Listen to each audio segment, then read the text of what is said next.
Hello students, अभी हम लोग कैलकुलस में डिफरेंशियल इक्वेशन का स्टडी कर रहे हैं और डिफरेंशियल इक्वेशन का सॉल्यूशन हम लोग कर रहे हैं। और वैसे डिफरेंशियल इक्वेशन का सॉल्यूशन कर रहे हैं जिसका ऑर्डर भी फर्स्ट है और डिग्री भी फर्स्ट है, यानी फर्स्ट ऑर्डर और फर्स्ट डिग्री का डिफरेंशियल इक्वेशन का सॉल्यूशन कर रहे हैं। मैंने बताया था कि सॉल्यूशन का बहुत सारा मेथड अवेलेबल है, लेकिन सबसे फर्स्ट मेथड हम लोग कर रहे हैं वेरिएबल सेपरेबल मेथड। और ये जो मेथड है ये प्राइमरी मेथड है, यानी किसी भी मेथड का आप यूज करेंगे तो लास्ट में वेरिएबल सेपरेबल का यूज निश्चित रूप से करेंगे आप उसमें। इसलिए इसे कहा जाता है कि ये प्राइमरी मेथड है, यानी जितने सारे मेथड हैं डिफरेंशियल इक्वेशन को सॉल्व करने का, उन सभी में इसका यूज करते हैं लास्ट में। इसीलिए सबसे पहले हम लोग वेरिएबल सेपरेबल मेथड का स्टडी कर रहे हैं। आप देख रहे होंगे कि सॉल्व लिखा हुआ है द फॉलोइंग, और डी जो देख रहे हैं आप, डी फॉर डिफरेंशियल इक्वेशन, और दो इक्वेशन है फर्स्ट और सेकंड, और दोनों को क्या करना है कि सॉल्व करना है मुझे। और कौन से मेथड से? वेरिएबल सेपरेबल मेथड से। तो क्या करेंगे हम कि जब मुझे वेरिएबल सेपरेबल मेथड से इसे सॉल्व करना होगा तो सबसे पहले हम फर्स्ट वाले को क्या करेंगे, कुछ ऐसा सिचुएशन क्रिएट करेंगे कि डिपेंडेंट वेरिएबल वन साइड रहे, इंडिपेंडेंट वेरिएबल वन साइड रहे, और तब हम उसे बोथ साइड में इंटीग्रेट करते हैं।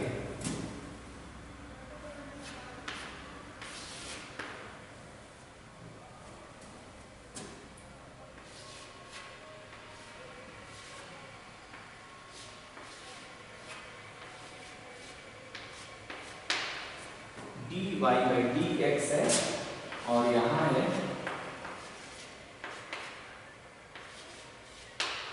Sign inverse x। अगर हम इसे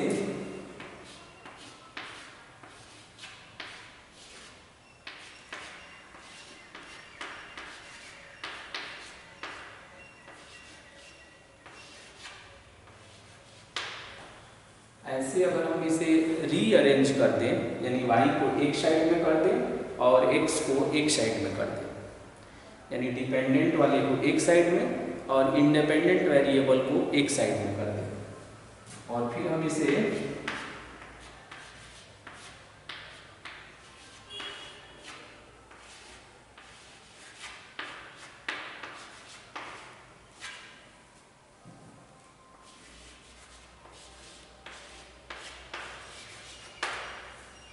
इंटीग्रेटिंग ऑन बोथ साइड्स लिखना चाह रहे थे। दोनों साइड में अब हम इंटीग्रेट कर देंगे, क्योंकि y का फैमिली एक साइड हो गया है और x का फैमिली एक साइड हो गया है। तो ये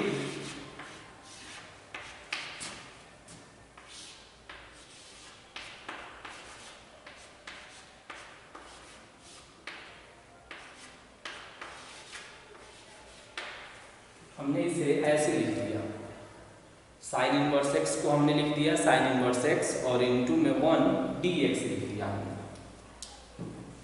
अब ये जो साइन इनवर्स x देख रहे हैं ये फर्स्ट फंक्शन है, और ये जो 1 देख रहे हैं ये सेकंड फंक्शन है। तो 1 हमने अपने से लिखा है इसलिए कि हम उसमें बाई पार्ट्स मेथड का यूज कर पाए। तो बाई पार्ट्स मेथड में हम लोगों ने आईलेट एक कोड पढ़ा था। आईलेट मीन्स की इनवर्स ट्रिग्नोमेट्रिक फंक्शन जो है शुरू में लिखते हैं। साइन इनवर्स x जो है इनवर्स फंक्शन है, और 1 जो है वो अलजेब्राइक है। इसीलिए हमने क्या किया कि साइन इनवर्स एक्स को फर्स्ट फंक्शन माना और 1 को हमने सेकंड फंक्शन माना। अब इस पर हम बाई पार्ट्स मेथड यूज करेंगे। तो अब आप बताइए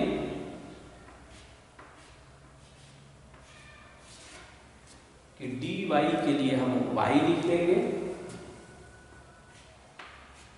और इस पे बाई पार्ट्स मेथड यूज करेंगे।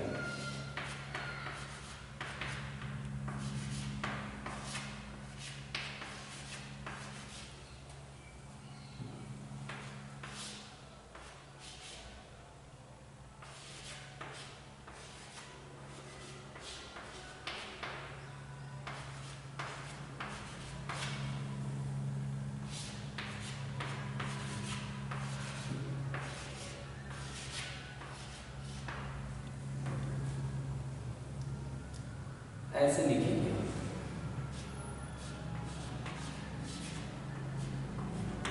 ये हो जाएगा y इज इक्वल टू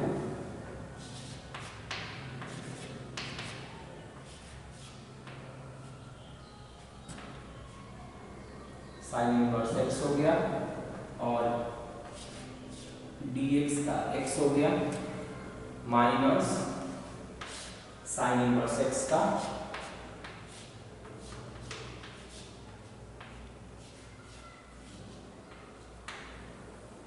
और फिर dx का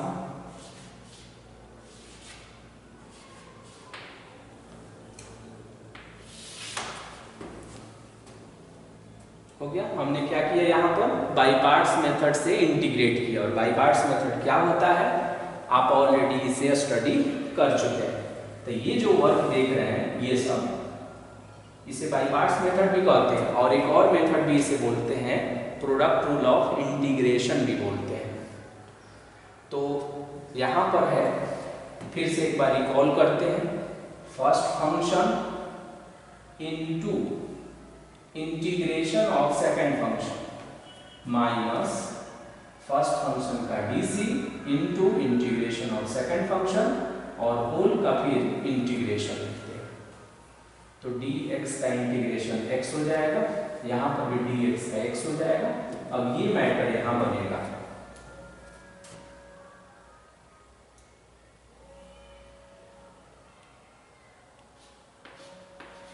तो अब ये ऐसे कन्वर्ट होगा y इज इक्वल टू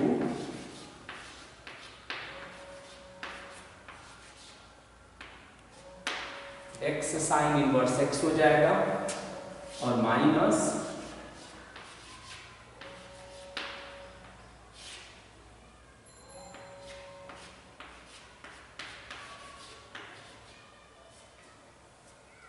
ऐसे होगा।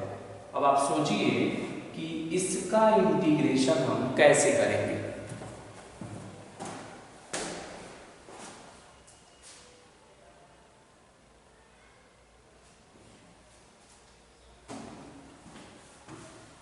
सोचिए अब बताइए कि इसका इंटीग्रेशन हम कैसे करें।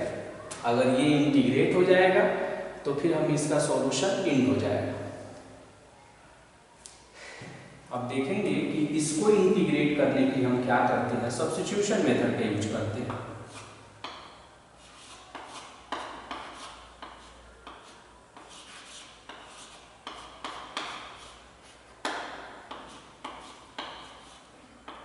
तो एक्स स्क्वायर का क्यूब एक्स हो जाएगा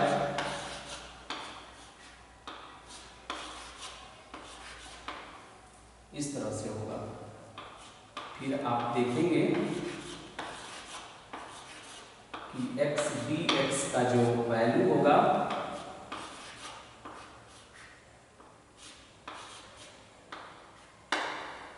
ये होगा एक्स डी एक्स का वैल्यू हो जाएगा माइनस में dz बाई 2। तो अब हम अगर इस इंटीग्रल को अगर इवैल्यूएट करें, इसे हमने कैपिटल I1 मान लिया, तो x dx के जगह पर क्या पुट कर सकते हैं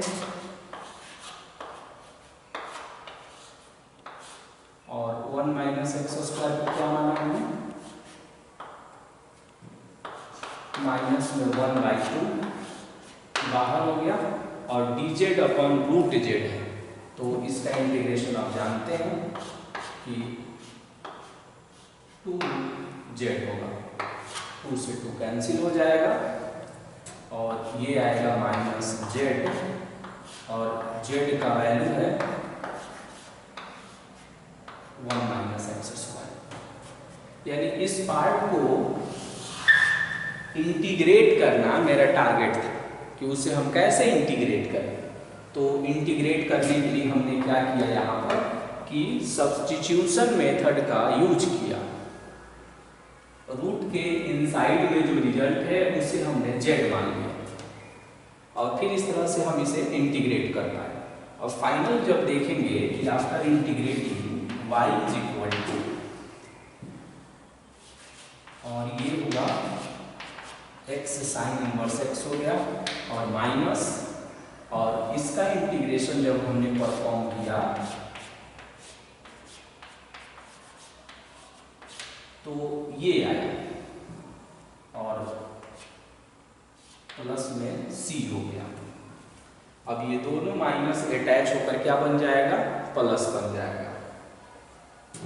दोनों माइनस अटैच होकर क्या बन जाएगा, प्लस बन जाएगा। ये माइनस और फिर ये माइनस, और यही मेरा फाइनल आंसर हो जाएगा। ये जो देख रहे हैं यही मेरा फाइनल आंसर हो जाएगा। कुछ बच्चे ये पूछते हैं कि कांस्टेंट ऑफ इंटीग्रेशन एक साइड में ही क्यों अटैच करते हैं। तो ये सही बात है कि जब हमने यहाँ से इंटीग्रेशन परफॉर्म किया तो dy हुआ, तो dy को y हमने लिखा, तो इसके लिए कांस्टेंट ऑफ इंटीग्रेशन हुआ और RHS के लिए भी एक कांस्टेंट ऑफ इंटीग्रेशन हुआ। तो कुछ देर के लिए ऐसे सोचिए आप कि इसके लिए कांस्टेंट ऑफ इंटीग्रेशन है C1 और इसके लिए कांस्टेंट ऑफ इंटीग्रेशन है C2। तो दोनों को जब एक साइड में करेंगे तो बनेगा C1 - C2 या C2 - C1 बनेगा जब एक साइड में करेंगे तो सोचिए C1 जो है कांस्टेंट ऑफ इंटीग्रेशन है, C2 भी कांस्टेंट ऑफ इंटीग्रेशन है, और जब दोनों को हम सब्ट्रैक्ट करेंगे या ऐड करेंगे तो जो आएगा वो भी कांस्टेंट ऑफ इंटीग्रेशन ही होगा। तो फिर हम जो C1 - C2 देख रहे थे ना, उस C1 - C2 के लिए एक नया सिंबल यूज कर देंगे और हम मान कर चलते हैं कि वही न्यू सिंबल जो है C है। वही नया सिंबल क्या है, C है। यानी C1 - C2 को हमने क्या मान लिया, C मान लिया। इसीलिए हम बोथ साइड में अटैच नहीं करते हैं, किसी एक साइड में ही अटैच करते हैं, वो आपके चॉइस पर डिपेंड करता है। अब हम क्वेश्चन नंबर 2 को देखेंगे।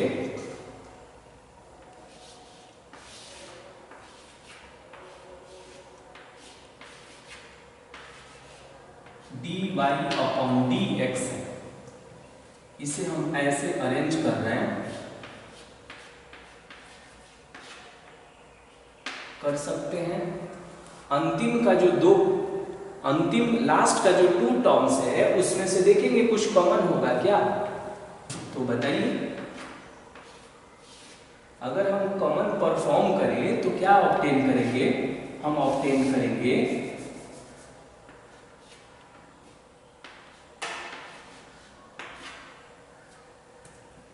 1 - x होगा।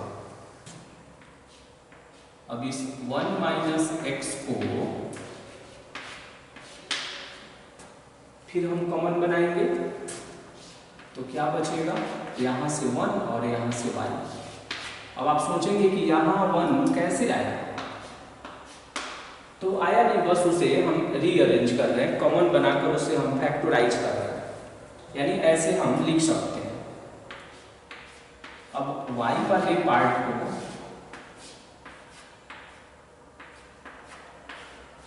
एक साइड हमने किया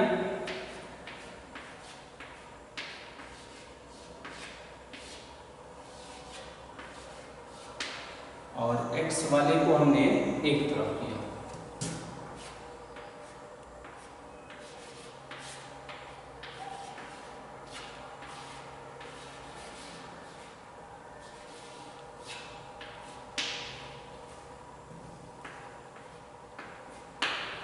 और अब हम इसे इंटीग्रेट कर रहे हैं। तो जब हम इंटीग्रेट करेंगे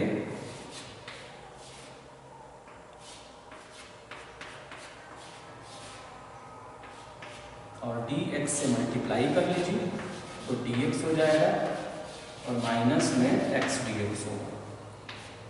इसका dc न्यूमरेटर में प्रेजेंट है, तो क्या करेंगे हम log ले लेंगे, log 1 प्लस वाई, dx का x हो जाएगा, x dx का x स्क्वायर बाई 2 हो जाएगा और प्लस में c हो जाएगा। क्या हो जाएगा dx का x हो गया, x dx का x स्क्वायर बाई 2 हो गया और dy अपॉन log y का ये हो गया और यही मेरा यहाँ फाइनल आंसर हो गया। ओके, अब उस बात को जो हम बोल रहे थे कि कांस्टेंट ऑफ इंटीग्रेशन जो है बोथ साइड में अटैच करना या एक साइड में अटैच करना, दोनों एक ही बात है, दोनों एनालोगस है एक दूसरे के। अगर इसी को अगर कोई स्टूडेंट ऐसे लिखता,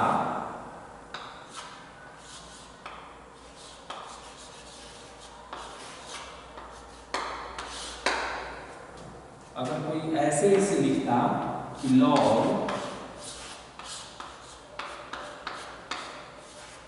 1 प्लस वाई और प्लस में c1 क्या है, कांस्टेंट ऑफ इंटीग्रेशन है, इसके लिए LHS वाले के लिए, और x माइनस में x square by 2 and c2 is the constant of integration for RHS। तो after simplification you can write log 1 plus y is equal to x minus x square by 2 और plus c2 minus c1। Okay, अब ये देखेंगे कि c2 minus c1 क्या है। तो c2 minus c1 जो है ये कांस्टेंट ऑफ इंटीग्रेशन का डिफरेंस है। तो कांस्टेंट ऑफ इंटीग्रेशन का डिफरेंस है तो ये भी कांस्टेंट ऑफ इंटीग्रेशन ही होगा। तो ये बनेगा log 1 प्लस वाई